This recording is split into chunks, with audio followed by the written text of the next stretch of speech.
12:30 12 વાગશે પછી આ મંદિર જવાનું છે આમ જવાનું છે એટલે આપણે હવે બંધ કરીએ હા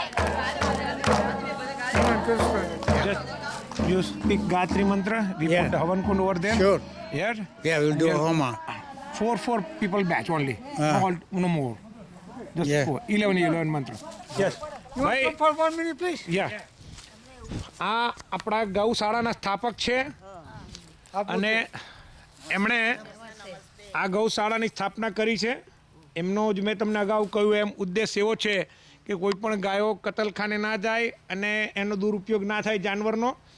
એટલે એમને ભગવાને એની પ્રેરણા આપી કે તમે આ સેવા કરો એટલે એમના પ્રમાણે કરે છે અને બીજી વસ્તુ અહીંયા કોઈ ગાય મૃત્યુ પામે તો પણ એને કસાઈ વાળે કે કશે આપતા નથી અગાઉ એ ગાય મરી ગઈ હતી લક્ષ્મી કરીને ગાયનું નામ છે જેનું ફાર્મનું નામ લક્ષ્મીજી પાડ્યું. એ આ દરેક ગાયના નામ છે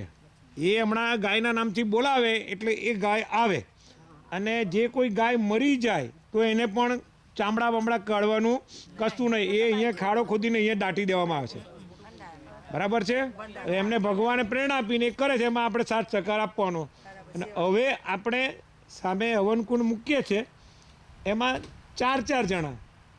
જણા બેસો 11 ગાયત્રી મંત્રના આહુતિ આપીશું અને પછી આપણે અહીંયા મંદિર છે આગળ 2 માહોલ પર મંદિરે જઈશું મંદિર દર્શન કરીને પછી આશ્રમ જઈશું એટલે આશ્રમમાં આપણે ત્યાં ભોજન લઈને 12:30 થશે 1 વાગશે એટલે આપણે પછી ઘરે જઈશું ઓકે તો આપણે અહીંયા તમે થાળ ગાઈ લો આહુતિ પછી થાળ અને થાળ પછી પ્રસાદ ઓકે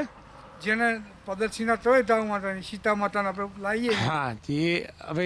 પેલા બધું પતી જવા દો પછી આપણે ઓકે આપણે પ્રદક્ષિણા કરીએ. ઓકે ઓકે તો હવે આપણે પેલી બાજુ જઈને ત્યાં આગળ બેસો કારણ કે એ પાછળનું છે જે બાકી નહીં બેસો ચાર જણા ત્યાં જાઓ શાંતિથી અને અહીંયા ગાયત્રી મંત્ર બોલી એમાં આહુતિ આપો ઓકે ચાલો